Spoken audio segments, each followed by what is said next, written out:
Shalom, selamat pagi. Ya, terima kasih untuk kehadiran di gereja. Tetapi saya kembali mengingatkan untuk kita selalu melakukan protokol kesehatan, sehingga di dalam gereja pun kita tetap jaga jarak dan juga menggunakan masker. Ya, mari kita bangkit berdiri, kita akan mulai ibadah kita dengan doa.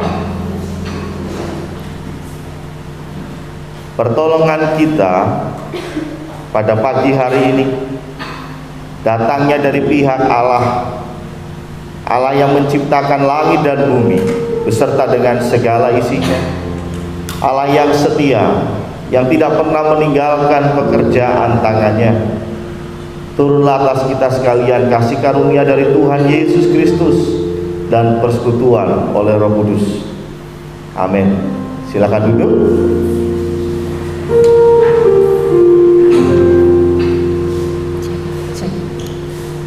Shalom. Selamat pagi Bapak Ibu Saudara dikasih Tuhan. Sekali lagi saya katakan shalom. Ada sukacita di dalam Tuhan Yesus Kristus pada pagi hari ini. Kiranya damai sejahtera, sukacita dan kasih dari Allah Bapa, Allah Putra, Allah Roh Kudus ada, tinggal dan melimpah dalam hati dan hidup jemaat Tuhan di tempat ini.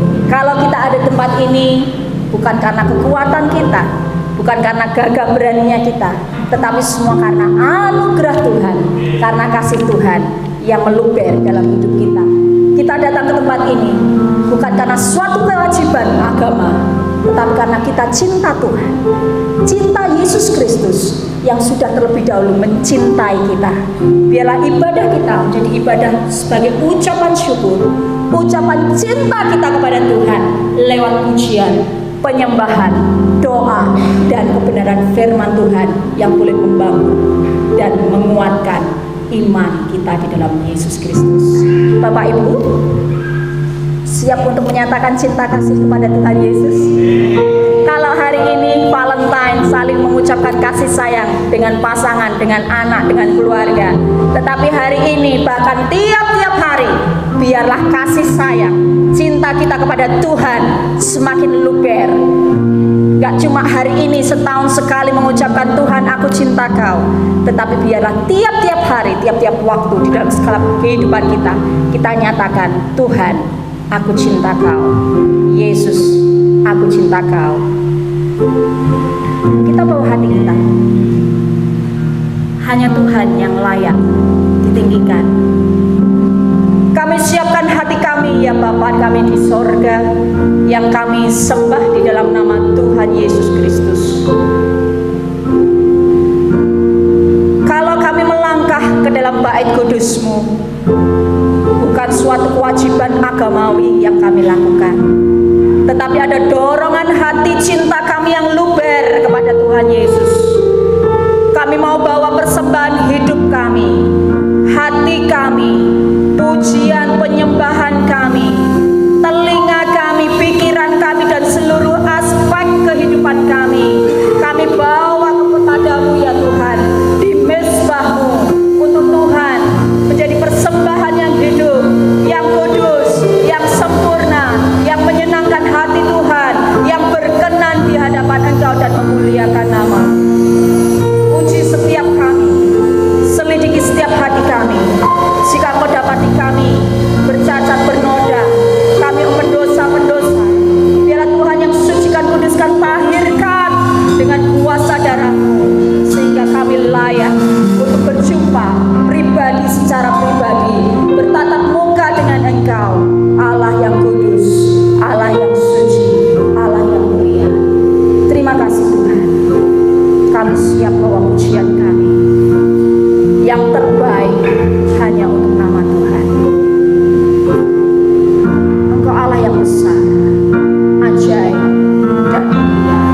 bahwa kami lebih dalam di hadirat-Mu, bahwa kami lebih tenggelam di dalam hati-Mu. Dengan apa adanya kami bawa pujian penyembahan kami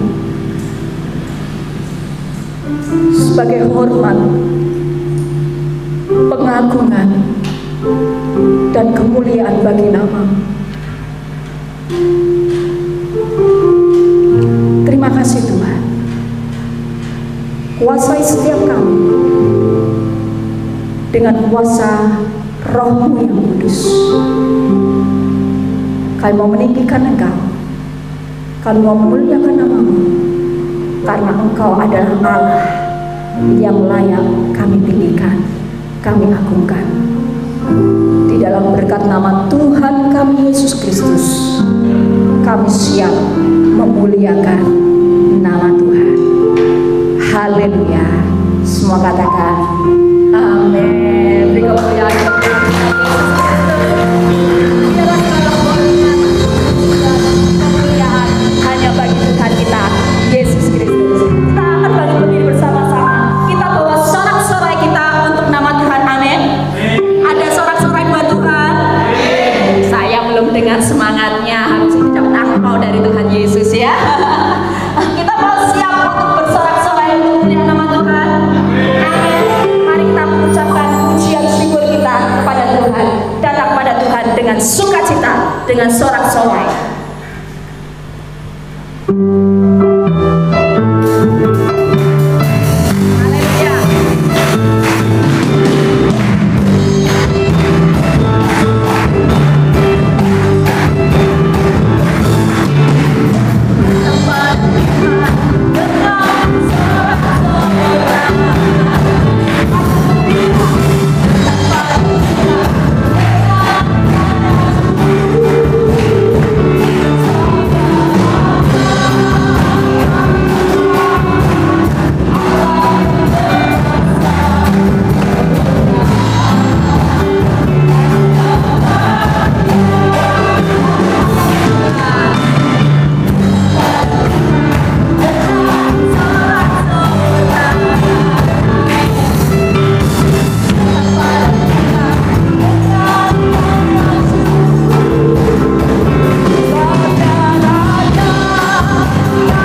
karena anak-anak Tuhan diberkati menikmati kasih Tuhan, hidupnya masalah sukacita. Haleluya. Tuhan kita maha besar, tidak ada yang lebih besar daripada Tuhan kita. Siapa Tuhan kita? Supaya siapa Tuhan kita? Lebih kencang ya. Siapa Tuhan kita? Yesus Kristus, dia lebih besar. Tuhan Raja maha besar.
sejati. Bukan hanya ketika ada di bait Tuhan kita memuji memuliakan nama Tuhan. No.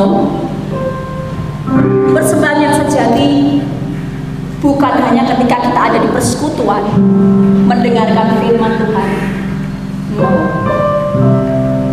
Pujian penyembahan yang sejati adalah menjadi pelaku firman, melakukan firman Tuhan dengan kerendahan hati, dengan ketaatan dan kesetiaan dalam setiap detik, setiap waktu, segala hal yang kita kerjakan.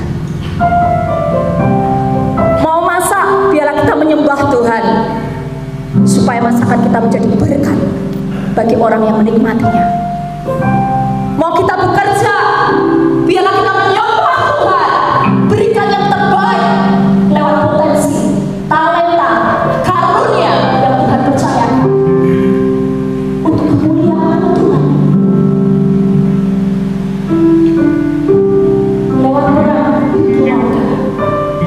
suami, sebagai istri, sebagai orang tua, sebagai anak. Sembah Tuhan, lakukan yang terbaik untuk kemuliaan Tuhan. Yang kita pada pagi hari ini, di bulan ini, kembali diingatkan, ayo memberikan persembahan yang terbaik lewat hidup kita. Penyembahan kita adalah hidup yang semakin berkenan di hadapan Tuhan. Kita mau siapkan hati kita.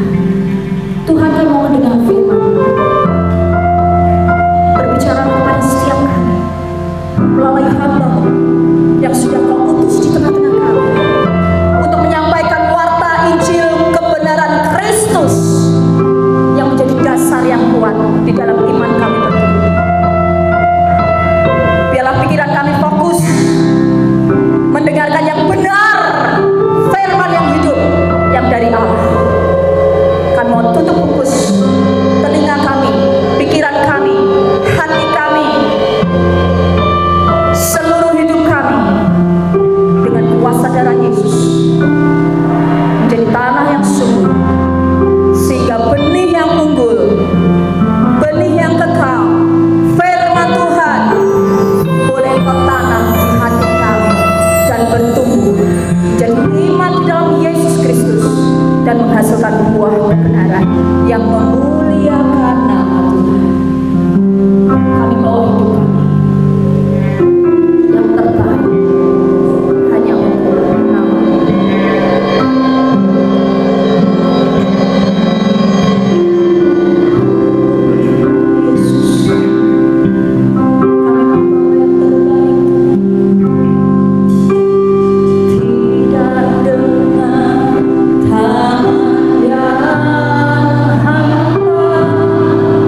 Terima kasih Tuhan, terima kasih.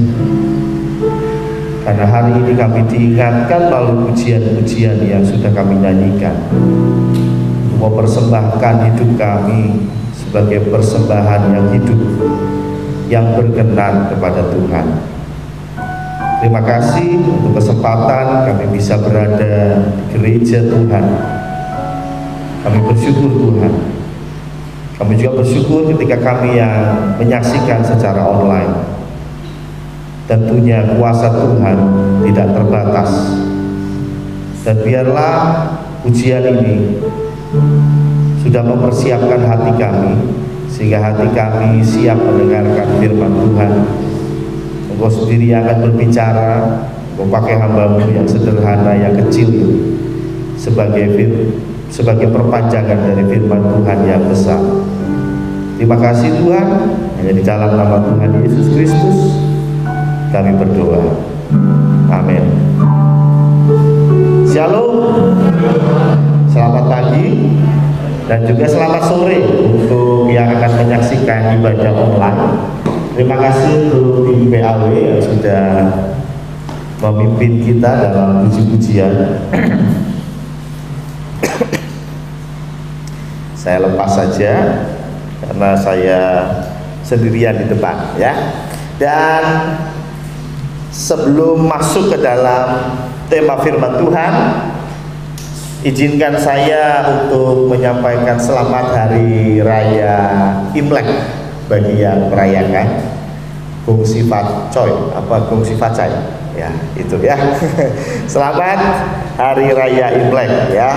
Dan yang kedua juga saya sampaikan selamat juga untuk Pak Firman dan Bu Febe Kristiana ya.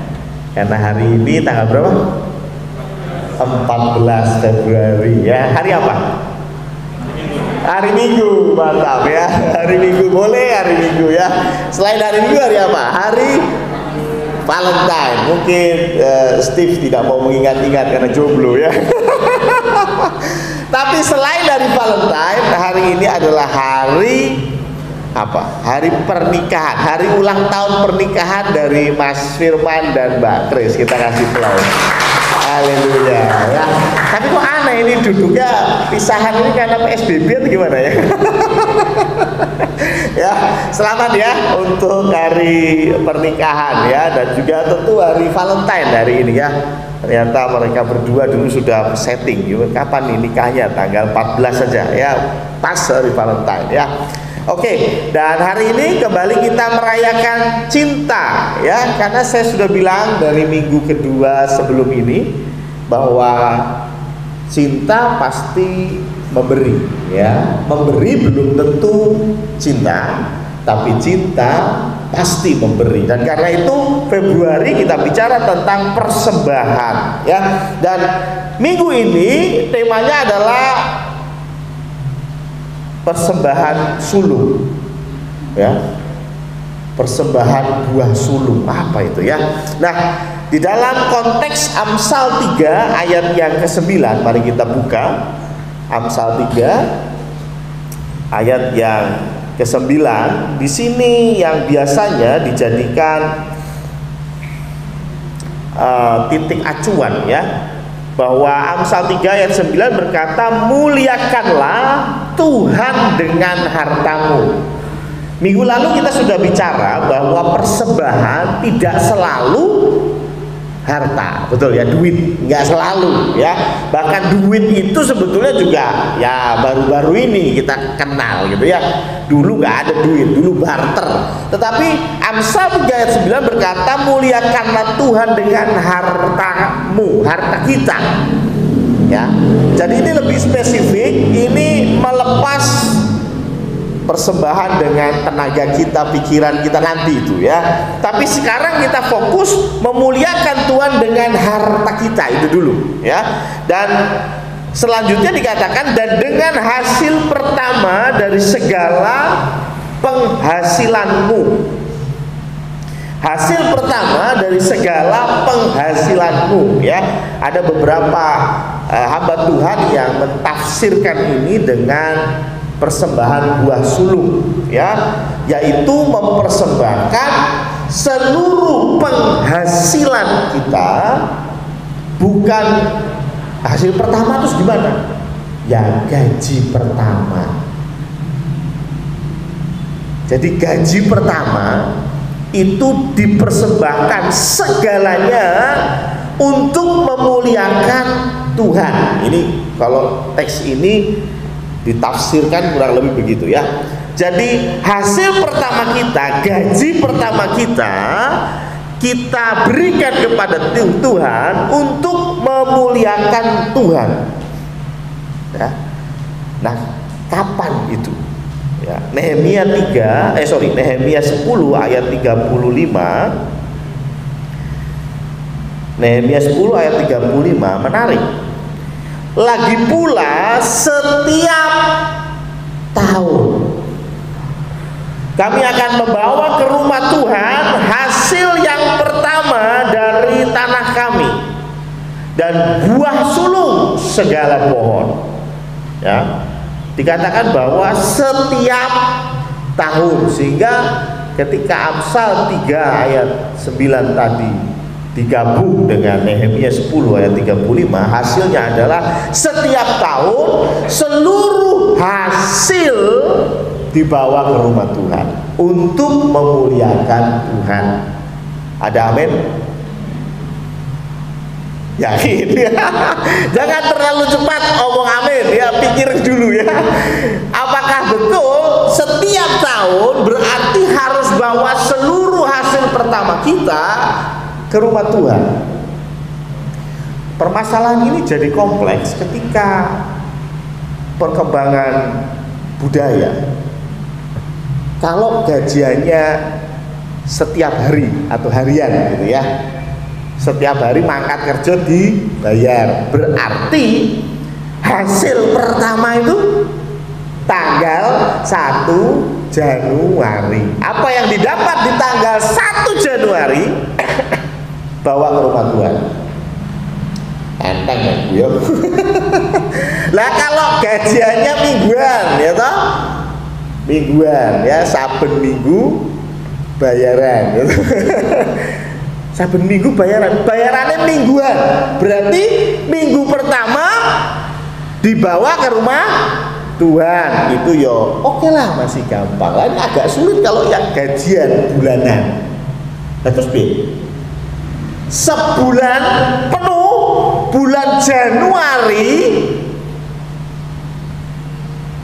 dibawa ke rumah Tuhan. Halo, gimana?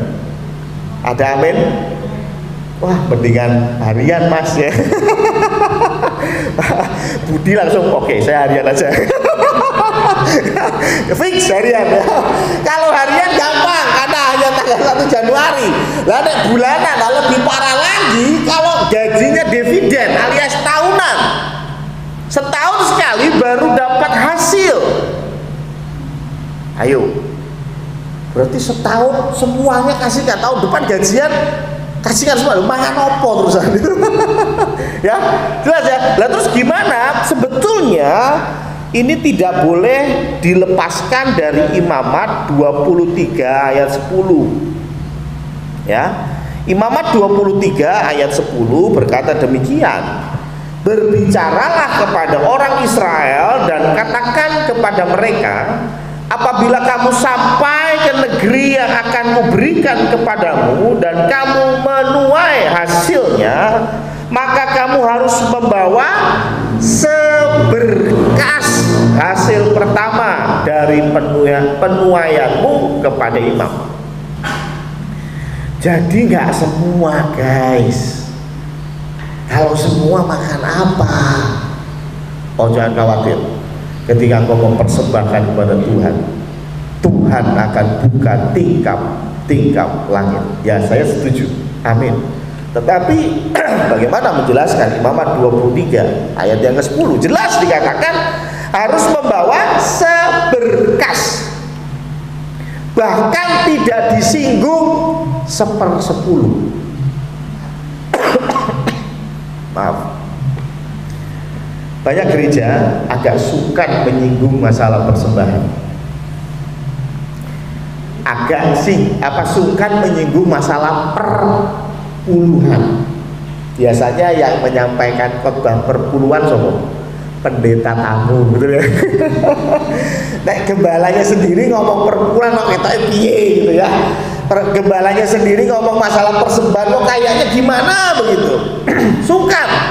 Sehingga harus panggil pendeta tamu khusus request khotbah tentang perpuluhan. Tolong ya Pak, jemaat saya kasih tahu tentang perpuluhan. Loh, kenapa nggak Bapak sendiri? Orang yang tak sungkan.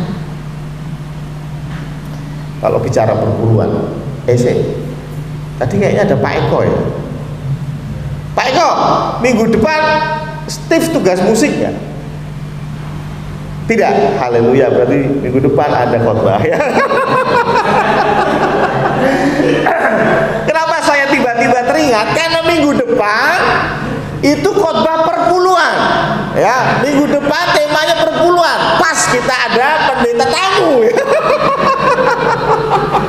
Yaitu Steve ya. Jadi Steve minggu depan khotbah perpuluhan. Tapi saya jujur bukan gara-gara saya gak enak hati ngomong perpuluhan, bukan ya.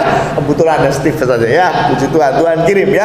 Tapi hari ini kita mau belajar tentang memberi. Ternyata memberi itu bahkan nggak ditulis 1/10, ditulisnya seberkas, sebagian. Seberapa besar?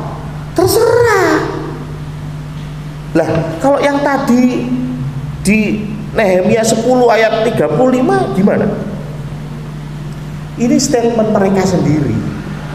Statement orang Israel pada waktu itu.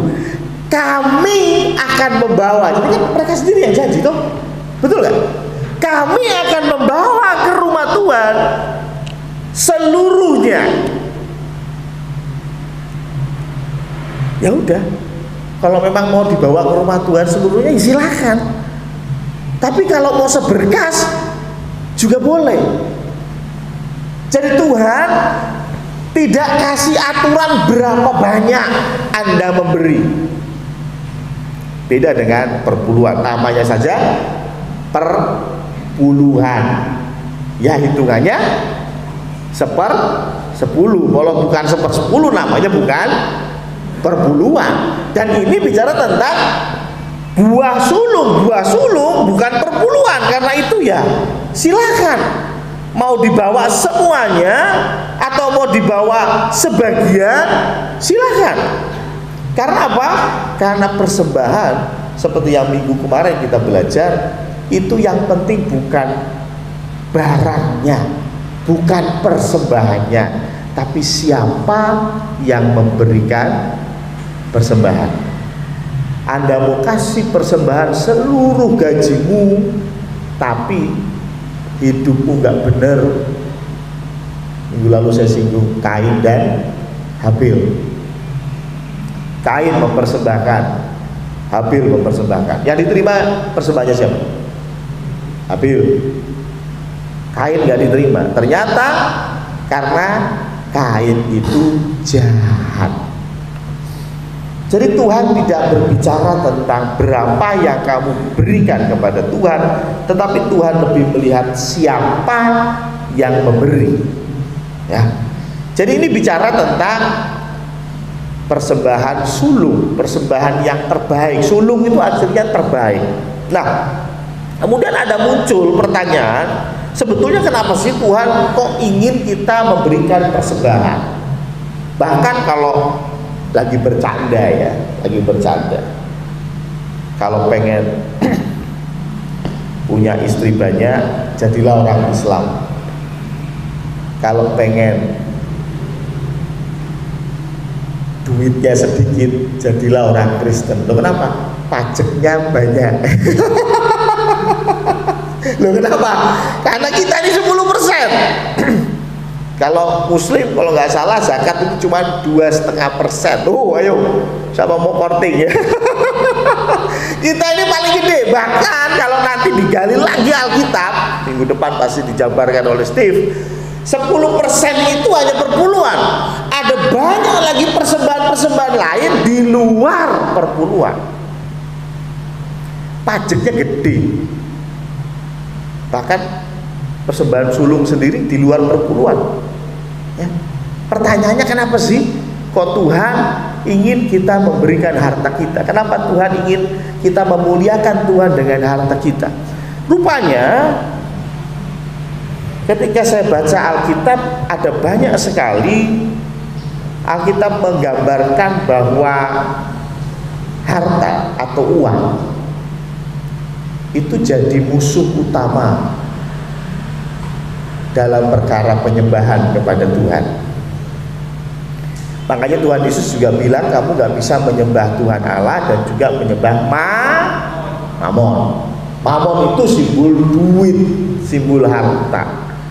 Kenapa sih gak dibandingkan saja? Kamu gak bisa menyembah Tuhan Allah dengan menyembah presiden. Enggak. Ya. Tuhan bandingkan musuh utamanya rupanya harta. Makanya ada yang berpendapat bahwa duit itu atau uang itu pada dasarnya sudah negatif. Ini ada pandangan ya. Duit itu pada dasarnya sudah negatif. Sehingga harus hati-hati dengan uang. Tetapi pendapat lain berkata duit itu netral. Yang cenderung negatif kita, hati kita yang cenderung negatif. Kenapa? Dosa membuat kita cenderung berpikir yang negatif. Nah, kenapa sih Tuhan mau kita mempersembahkan yang namanya duit, harta? Itu pertanyaannya. Entah itu perpuluhan, entah itu persembahan sulung, atau apalagi nanti persembahan macam-macam yang sudah dituliskan di Perjanjian Lama. Ya, bahkan ada iuran untuk bait Allah. Betul ya? Ada iuran untuk bait Allah, itu di luar perpuluhan. Ya. Jadi kalau diterapkan di gereja, Anda kena iuran gereja ya. tiap tahun butuh bayar ya. Itu ada di Perjanjian Lama ya. Enggak cuma perpuluhan. Tetapi pertanyaannya sekali lagi, kenapa sih? Rupanya Tuhan mau mencegah kita dari satu virus yang lebih berbahaya daripada COVID-19. COVID-19 itu hanya butuh waktu 14 hari. Neora mari yo mati, kan gitu kan? Dua itu toh. Cuman ada satu virus yang lebih berbahaya. Nama virus itu adalah cinta akan uang. Ya. Jadi bukan uangnya yang salah, tapi cintanya yang salah. Cinta akan uang itu yang jadi permasalahan utama. Makanya Tuhan di dalam Matius 6 ayat 24, nggak bisa kita menyembah Tuhan sekaligus menyembah Mamon. Nggak bisa. Saingan terbesar rupanya duit. Dan karena itu cinta akan uang dikatakan akan segala kejahatan. Bukan cinta akan istri, bukan cinta akan anak, bukan cinta akan negara, tapi cinta akan uang. Ini yang jadi akar segala kejahatan. Nah, karena itu kita mau ngecek nih sebetulnya kita ini cinta akan uang apa enggak. Menurut Anda kira-kira siapa sih di antara kita nih yang sadar betul saya ini kayaknya cinta akan uang deh? Coba angkat tangan. Saya doang. Saya doang nih yang cinta akan uang. Astaga ya. Kita cek ya bareng-bareng ya. Nah, cinta akan uang, kadang-kadang kita berpikir orang yang cinta akan uang itu yang kriminal lah. Ya, begal demi uang, korupsi demi uang, ya, nyopet demi uang. Betul? Siapa di sini yang pernah begal? Pak Eko nggak usah ngaku ya. Siapa di sini yang pernah korupsi? Nggak ada ya, puji Tuhan ya. Nggak pernah ketangkap KPK tuh? Nggak pernah ya. Koruptor itu baru jadi koruptor kalau sudah ditangkap. Kalau belum ditangkap ya belum, masih jadi pejabat, belum jadi koruptor. Nah, karena itu saya mau meluruskan ada 3 paling tidak indikasi kita itu cinta akan uang. Nah, nanti kita cek sendiri. Kalau ada salah satu dari ciri ini Anda punya, Anda termasuk cinta akan uang. Opo meneh telu-telune heeh. Waduh repot. Ya kalau tiga-tiganya Anda termasuk, selesai sudah, ya. Yang pertama, kita buka Pengkhotbah 5 ayat 10. Pengkhotbah 5 ayat 10 berkata demikian, siapa mencintai uang, nah ini cintakan uang gitu ya, tidak akan puas dengan uang. Nah, jadi yang pertama, ya, ciri yang pertama, mencintai uang tidak akan puas dengan uang. Bahkan di bawahnya dikasih penjelasan, menurut saya penjelasan, ya. Dan siapa mencintai kekayaannya tidak akan puas dengan penghasilannya. Ini pun sia-sia. Dapat gaji 5 juta kurang, 10 juta kurang, 100 juta kurang, ya. Kenapa? Karena firman Tuhan berkata kalau mencintai uang, dia tidak akan puas dengan uang. Pengennya cari duit terus. Makanya ciri pertama yaitu tamak, ya, atau tidak pernah puas, rakus.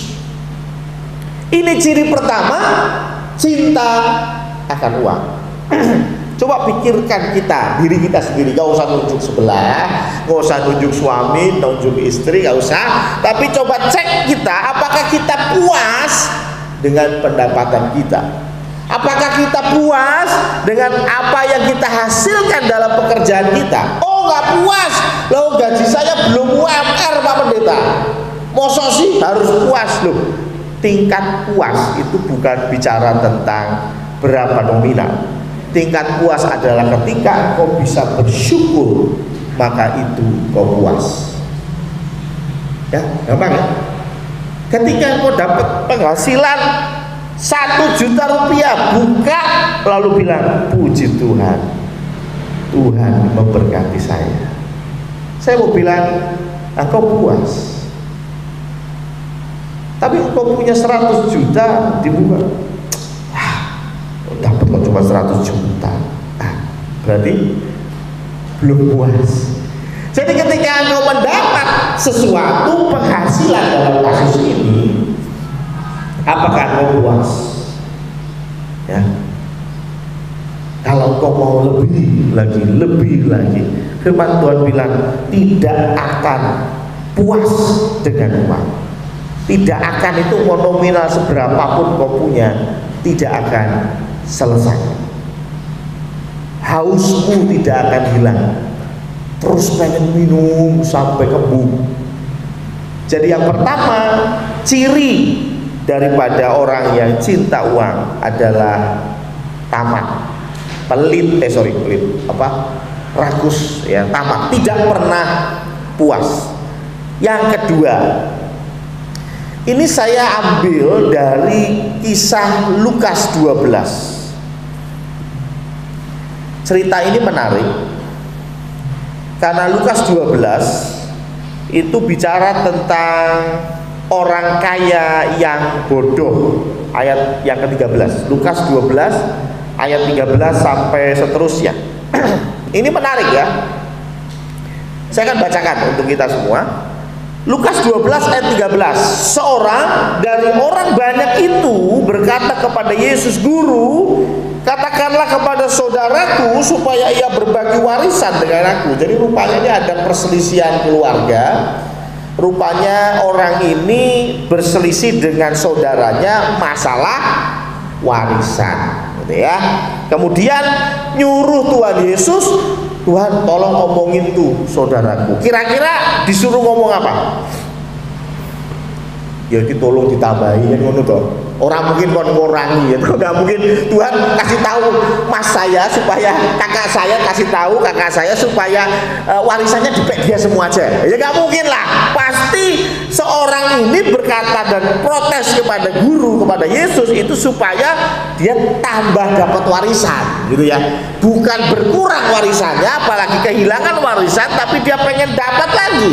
Makanya dia minta supaya ia berbagi warisan dengan aku.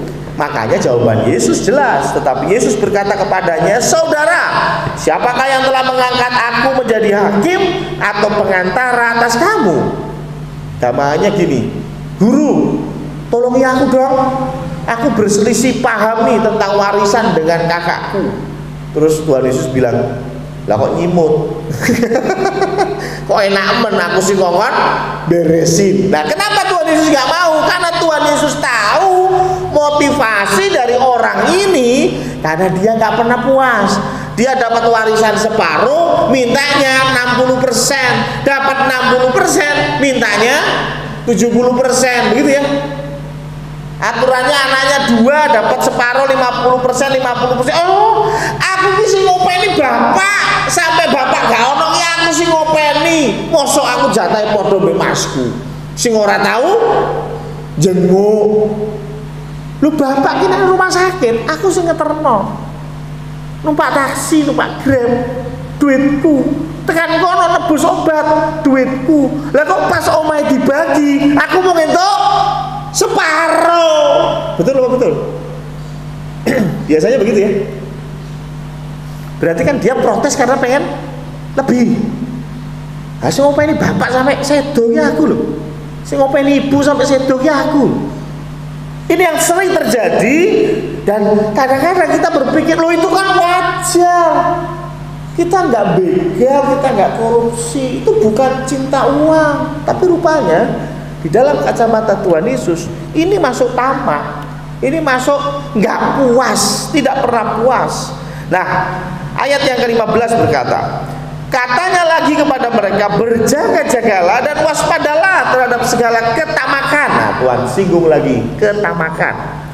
Nah, yang menarik, sebab walaupun seorang berlimpah-limpah hartanya, hidupnya tidak tergantung daripada kekayaannya itu. Saya ulangi ya, hidupnya tidak tergantung daripada kekayaannya itu.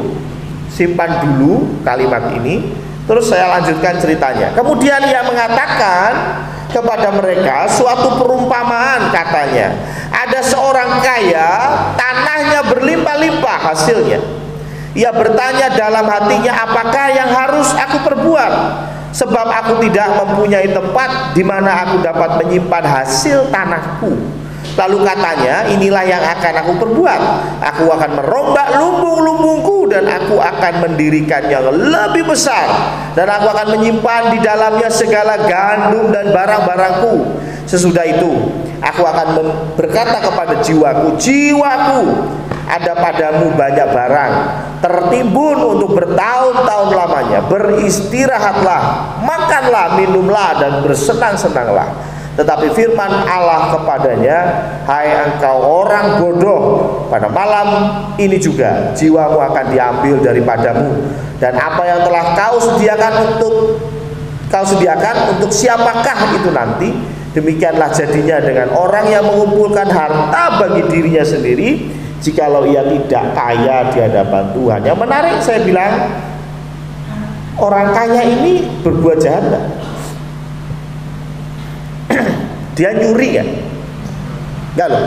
Dia kaya, itu hasil buminya banyak, kebunnya banyak, sawahnya luas. Kemudian dia panen dapat hasil banyak. Nyuri enggak? Enggak. Korupsi enggak, nyuri enggak, nodong enggak. Tapi kok menarik, Tuhan kasih perumpamaan ini untuk seorang pria yang kaya, duit dari hasil usaha dia, dan dia bawa kepada lumbungnya. Sebetulnya di mana sih letak kesalahan dia?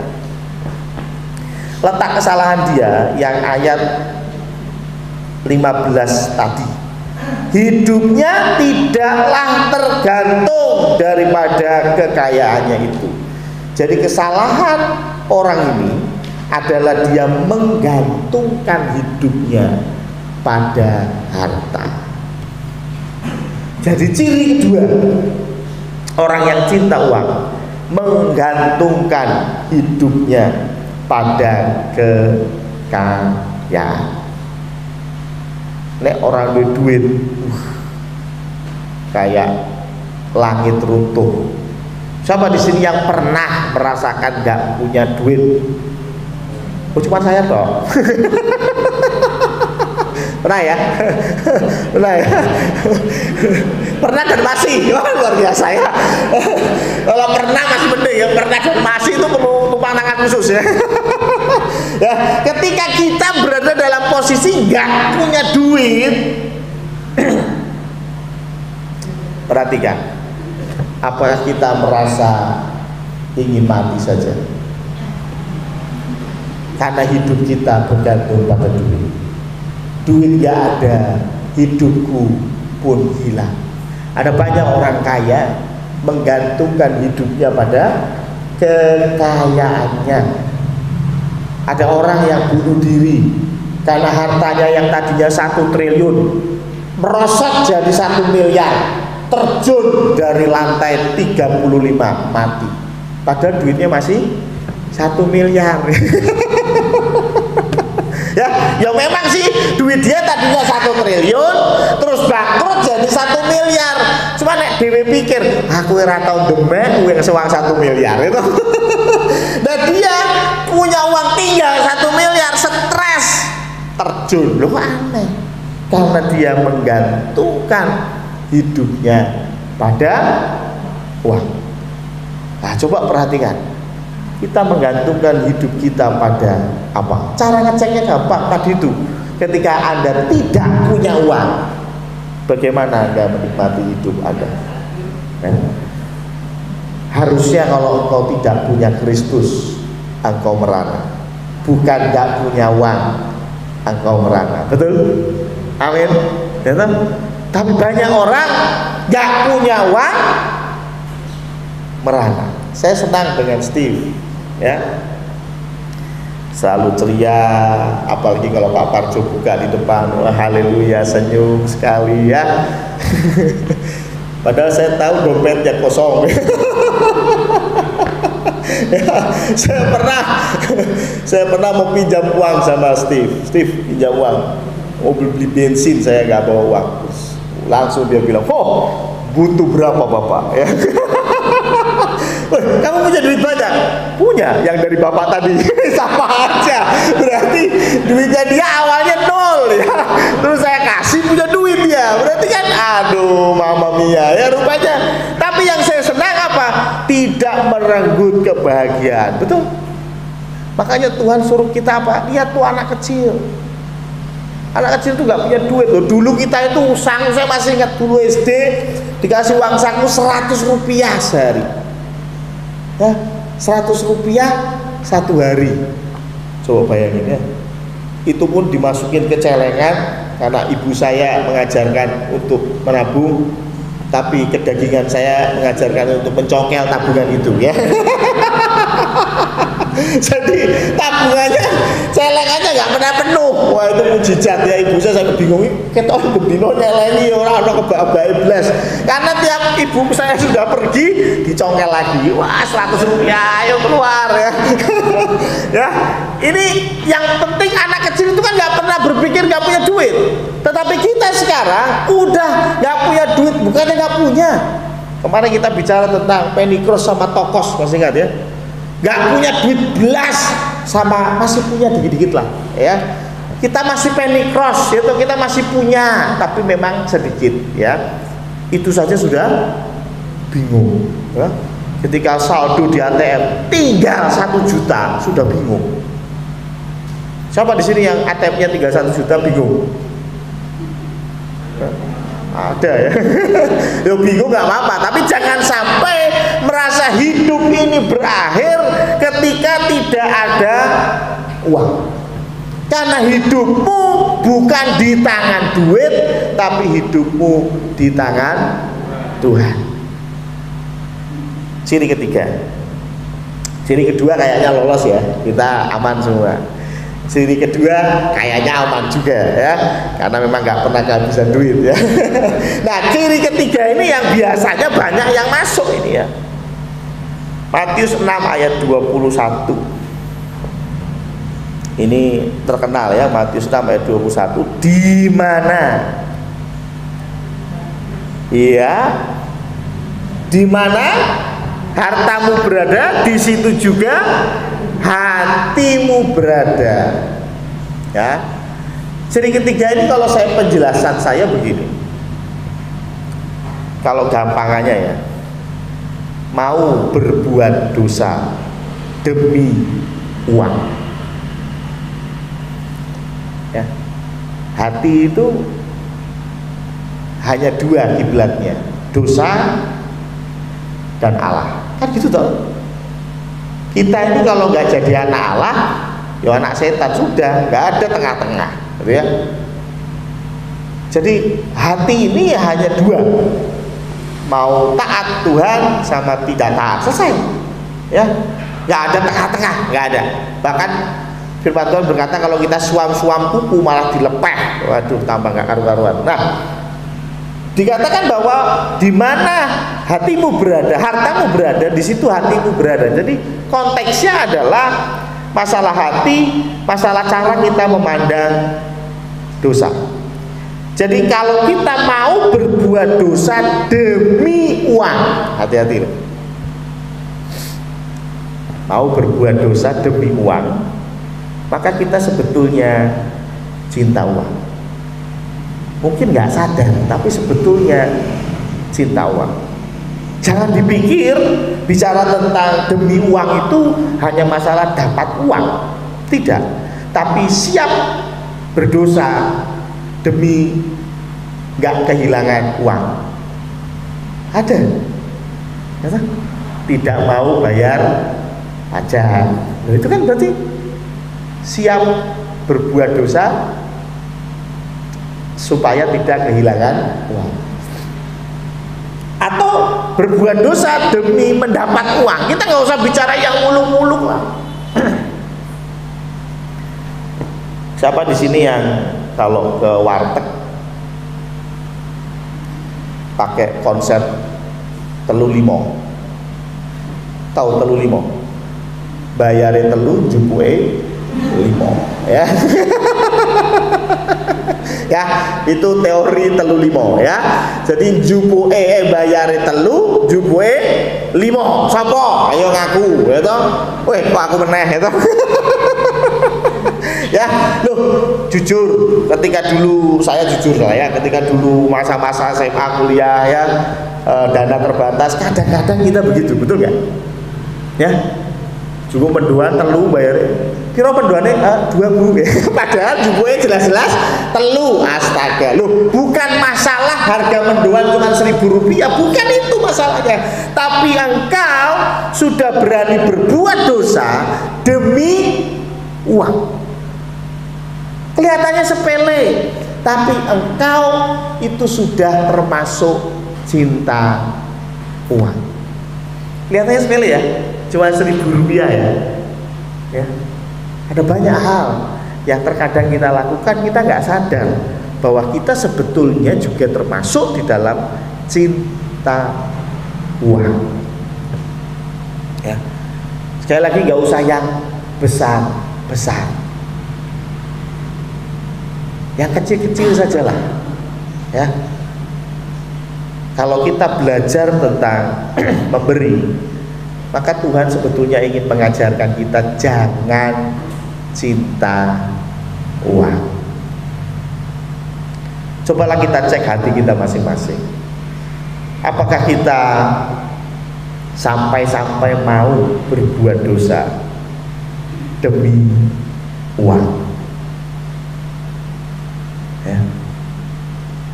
Mau ngapusi bojone demi uang. Aku nek gaji ke-13 nek bojoku ngerti dijaluk. Ya, nek bonus iki bojoku ngerti dijaluk, mending ora usah ngomong. Ya toh? Aduh, Pak Pendeta ini kalau Via tahu hari ini terjual 20 kaos. Repot ini Pak Pendeta ya. Besok minggu kita jalan-jalan ini ya. Lebih baik saya ngomong gimana kok? Aman. Aduh sepi ya, padahal rame. Nah ini salah satu contoh saja, contoh loh ya. Bagaimana cinta uang kelihatannya sepele, kelihatannya nggak begitu penting, tetapi sebetulnya kita cinta uang. Sukanya minjem motor, tapi nyari yang bensinnya penuh supaya nggak perlu ngisi gitu. Ya, berarti siap melakukan apapun demi tidak kehilangan uang. Itu ngecek motornya dewe ceklik, wah bensinnya entek. Steve, motormu bensinnya sih masih bapak pinjam. Ya, hal semacam ini juga berarti kita melakukan apapun supaya tidak kehilangan uang. Sekali lagi, Tuhan tidak mau kita cinta akan uang. Maka dari itu belajarlah untuk memberi kepada Tuhan. Beri buah sulung, monggo silahkan. Beri perpuluhan, silahkan. Beri persembahan, silahkan. Itu semua untuk mendidik kita supaya kita lebih cinta Tuhan daripada cinta uang. Amin. Mari kita tundukkan kepala, kita berdoa. Tuhan Allah Bapa kami, terima kasih Tuhan karena Engkau kembali mengingatkan kami bahwa di dalam aturan-aturan Tuhan sebetulnya ini semua untuk membangun kami supaya kami menjadi pribadi yang lebih baik, termasuk di dalam persembahan. Ini pun adalah bagian dari cara Tuhan untuk mendidik kami supaya kami jauh lebih mencintai Engkau, tidak lagi mencintai mamon, tidak lagi mencintai harta, karena kami yakin dan percaya bahwa Engkaulah sumber dari segala sesuatu. Buat apa kami punya seluruh dunia tetapi kami kehilangan Engkau? Terima kasih Tuhan, terima kasih. Dan biarlah kami bisa introspeksi diri, sehingga ketika kami mendapati diri kami masih cinta uang, biarlah hari demi hari kami mau belajar untuk tidak mencintai uang. Mungkin kami tidak tamak, mungkin kami tidak menggantungkan hidup kami dengan uang, tetapi mungkin kami masih melakukan dosa-dosa hanya demi uang yang tidak begitu besar, hanya demi uang yang akan musnah ketika kami nanti mati. Tuhan, ampuni kami dan berikan kami kekuatan sehingga ke depan kami bisa belajar untuk tidak mencintai uang. Biarlah uang menjadi alat dan sarana saja, tetapi bukan menjadi tuan kami, bukan menjadi master kami, tetapi biarlah kami menjadi tuan atas uang kami. Terima kasih Tuhan. Jika hamba-Mu sudah selesai berbicara, Engkau yang sempurnakan. Hanya di dalam nama Tuhan Yesus Kristus kami berdoa. Amin.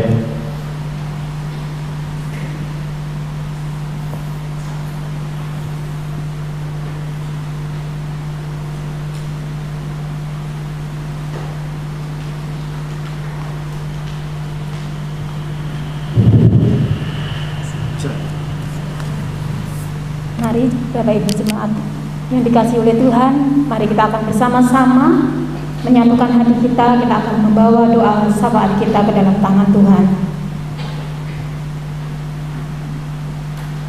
Kami naikkan syukur kami kepada Engkau Tuhan. Engkau Allah Bapa kami yang baik. Kami bersyukur untuk kesempatan yang Tuhan sudah berikan pada kami, untuk kami boleh bersama-sama bisa beribadah di gereja ini Tuhan. Terima kasih untuk segala kebaikan, kemurahan-Mu yang Kau berikan pada kami. Kesempatan pagi hari ini Tuhan, kami ingin membawa doa syafaat kami ke dalam tangan Tuhan. Kami ingin membawa Tuhan untuk jemaat di tempat ini, untuk mereka yang saat ini ada di tengah-tengah kelemahan secara fisik. Bila Tuhan Yesus sendiri yang akan campur tangan, Tuhan yang akan menolong mereka, Tuhan yang akan menjamah dan memulihkan mereka Tuhan, sehingga mereka boleh mengalami pemulihan yang datangnya daripada Engkau. Kami ingin membawa dan berdoa Tuhan untuk jemaat-Mu di tempat ini, untuk setiap keluarga-keluarga yang ada di gereja-Mu tempat ini Tuhan. Biarlah Tuhan Yesus sendiri yang akan menolong setiap keluarga-keluarga yang ada di tempat ini, untuk mereka boleh memiliki keluarga yang harmonis, rukun satu dengan yang lainnya. Cinta kasih itu terus tumbuh di dalam keluarga-keluarga yang ada di tempat ini Tuhan. Cinta kasih yang tidak akan pernah terpisahkan satu dengan yang lainnya. Kami ingin berdoa Tuhan buat perekonomian di jemaat-Mu di tempat ini. Tuhan Yesus sendiri yang akan campur tangan, Tuhan yang akan memulihkan perekonomian dari jemaat-Mu di tempat ini Tuhan. Setiap apa yang menjadi keperluan dari jemaat-Mu di tempat ini, Tuhan Yesus sendiri yang akan mencukupkan semuanya Tuhan. Untuk mereka yang bergumul Tuhan di dalam pekerjaan, biarlah Tuhan Yesus sendiri akan memberikan pekerjaan yang tepat Tuhan untuk jemaat-Mu yang ada di tempat ini. Biarlah Engkau yang akan membukakan Tuhan jalan keluar tingkat-tingkat langit Tuhan untuk jemaat-Mu di tempat ini, sehingga mereka boleh memiliki pekerjaan Tuhan. Untuk yang masih studi, biarlah Tuhan Yesus sendiri juga yang akan campur tangan, Tuhan yang akan menolong setiap mereka Tuhan, untuk mereka boleh mengikuti pelajaran yang diberikan, walaupun mungkin mereka harus belajar di rumah. Tetapi biarlah Tuhan Yesus sendiri akan menolong setiap mereka Tuhan, sehingga mereka boleh mengerti untuk pelajaran-pelajaran yang diberikan oleh guru-guru mereka Tuhan. Terima kasih Tuhan Yesus, terima kasih.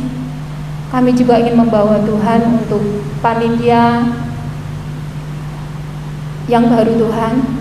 Biarlah Tuhan Yesus sendiri akan campur tangan, Engkau akan mengurapi dan memakai panitia yang nanti akan mengadakan rapat. Biarlah Tuhan Yesus sendiri akan memberikan hikmat kepada panitia Tuhan, untuk dapat mempersiapkan acara-acara ke depan dengan baik, dengan hikmat yang datangnya daripada Tuhan. Segala sesuatu yang dibutuhkan oleh panitia Tuhan, Tuhan Yesus sendiri yang akan campur tangan dan memberkati. Kami juga ingin membawa Tuhan doa kami untuk bangsa Indonesia ini Tuhan. Begitu banyak masalah, keadaan yang terjadi di bangsa kami. Kalau Tuhan izinkan bencana terjadi di bangsa kami, kami tahu Tuhan, kami hanya dapat bersandar dan percaya kepada Engkau.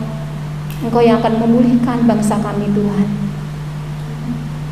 Jauhkan Tuhan bangsa kami dari virus yang saat ini masih ada di bangsa kami Tuhan.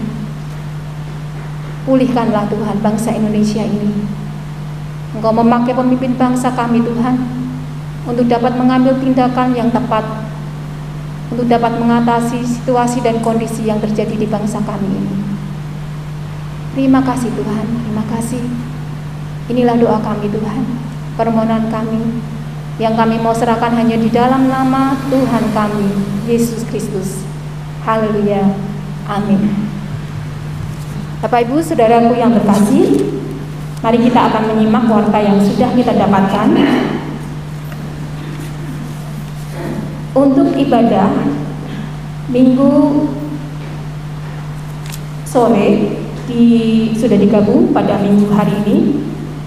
Kemudian untuk ibadah di gereja yaitu tanggal Selasa 16 Februari 2021 pada pukul 18.30 ada persekutuan doa malam secara offline, di mana petugas Diaken Pepe Kristiana.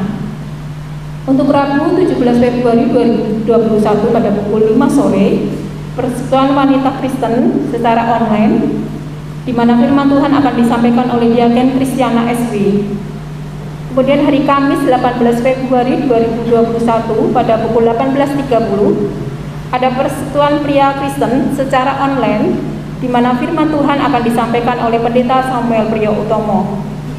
Jumat 19 Februari 2021 pada pukul 18.30 Ada KPK secara online, di mana firman Tuhan akan disampaikan oleh Penatua Paulus Sumarno.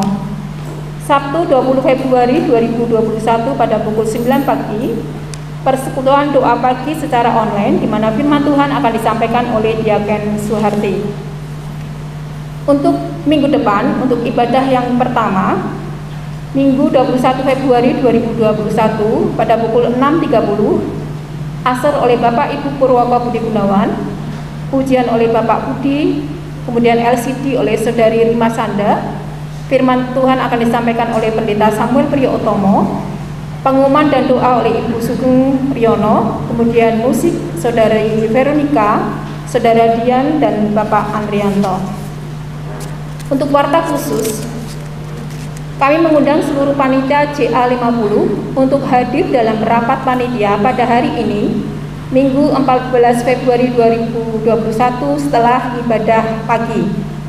Yang kedua, katekisasi baptisan air akan dilaksanakan pada hari ini, Minggu 14 Februari 2021 pada pukul 9 pagi.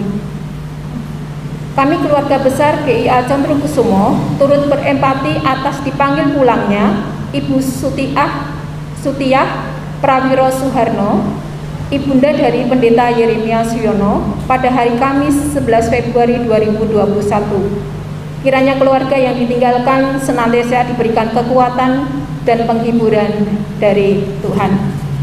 Melalui kesempatan pagi hari ini, saya juga menghimbau kepada setiap kita, kalau kita sudah diberi kesempatan untuk bisa beribadah di gereja tempat ini secara offline, untuk kita bisa mendukung program pemerintah, yaitu menerapkan protokol kesehatan.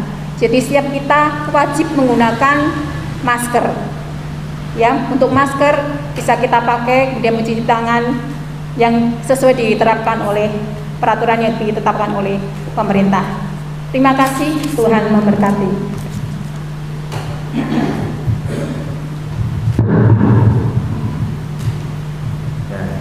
Terima kasih Ibu Febri Kristiana untuk pengumumannya. Ada satu, kok di bawah?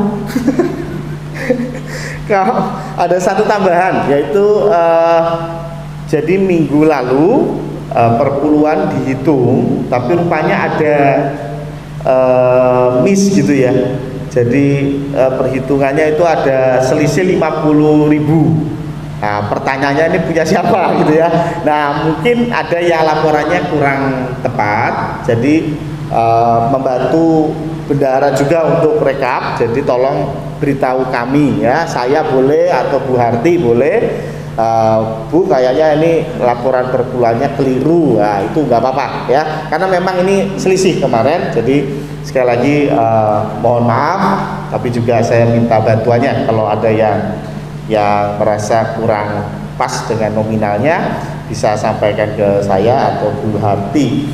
Saya pikir itu saja untuk tambahan pengumumannya. Ya, kita akan tutup ibadah ini dengan doa, dan juga secara khusus kita doakan Mas Firman dan Mbak Kris yang hari ini berulang tahun pernikahan. Ya, mari kita bangkit berdiri.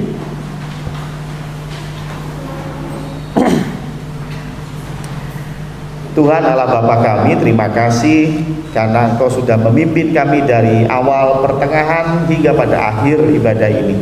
Kami bersyukur untuk puji-pujian ya luar biasa. Kami bersyukur untuk firman yang menegur kami, dan biarlah kami pulang dengan tenaga baru, kekuatan baru yang daripada Roh Kudus, dan kami siap untuk menjadi berkat dimanapun kami Engkau tempatkan. Kami berdoa secara khusus untuk Mbak Kris dan juga Mas Firman yang hari ini tepat berulang tahun hari pernikahan mereka. Engkau yang tambahkan cinta di dalam keluarga, tambahkan hikmat sehingga Mas Firman dan Mbak Kris semakin hari akan semakin menikmati ikatan yang semakin erat, dan itu semua karena Tuhan Yesus Kristus. Kami berdoa untuk segala yang menjadi pergumulan mereka, biarlah Engkau juga yang akan menjawabnya tepat pada waktu Tuhan. Terima kasih Tuhan, kami bersyukur untuk hari ini Kami bersyukur untuk ibadah ini, dan jika kami pulang, kami yakin dan percaya ketika kami berangkat dengan susah hati, kami pulang dengan sukacita. Kami berangkat dengan segala kelemahan kami pulang dengan kekuatan yang daripada Tuhan. Terima kasih Tuhan, terima kasih. Bapak Ibu sekalian, angkatlah tanganmu, pandanglah Tuhan dengan hatimu, dan terimalah berkat Tuhan. Tuhan memberkati engkau, Tuhan melindungi engkau, Tuhan menghadapkan wajahnya kepadamu dan memberikan engkau damai sejahtera dari sekarang sampai selama-lamanya. Amin.